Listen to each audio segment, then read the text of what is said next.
The Christian identity is the only identity in which your identity is received, not achieved. Every human being desperately needs assurance that they are received, that they're loved, that they're accepted. And we desperately need that assurance of love and of value, regardless of the ups and downs of our performance. Every other culture, traditional, modern, every other century, every other religion, basically gives you an identity, traditional or modern, based on your performance.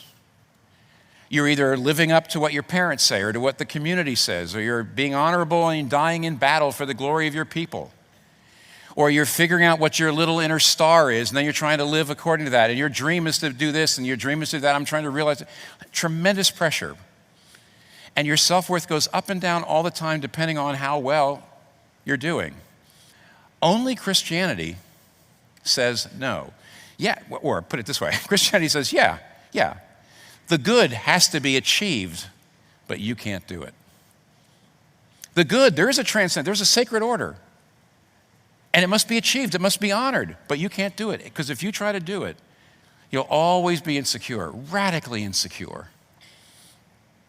And if you're radically insecure, of course, all the time you have all these other problems. You basically, modern identities, traditional identities, all to some degree are fragile, to some degree. All of them are certainly crushing. But Christianity, it's unique. 2 Corinthians 5:21, God made him sin who knew no sin, that we might become the righteousness of God in him. What's that saying? First of all, it says, God made Jesus Christ sin. Didn't mean he made him sinful. It means on the cross, he treated him as if he'd done every single thing that we'd done.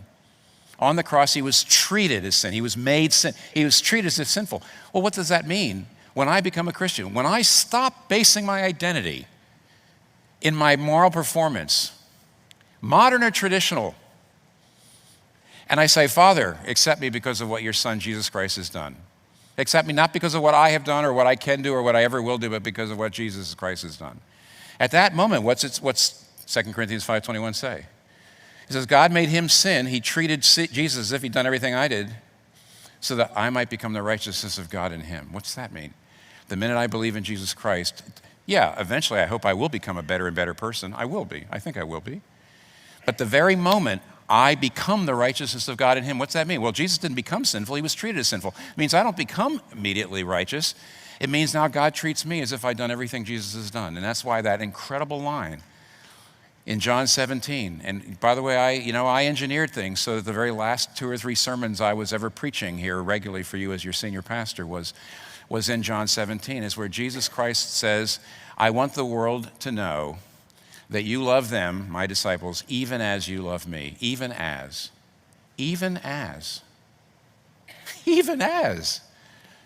Not kind of like. Father, I want the world to know that you love them kind of like you love me. No, even as. Here's what it means. It means that God now is your decisive validator, not your family, not the community, not the guild of warriors, certainly not you yourself. And the only eyes in the universe whose opinion counts looks at you in Jesus Christ and finds you more valuable than all the jewels that lie beneath the earth.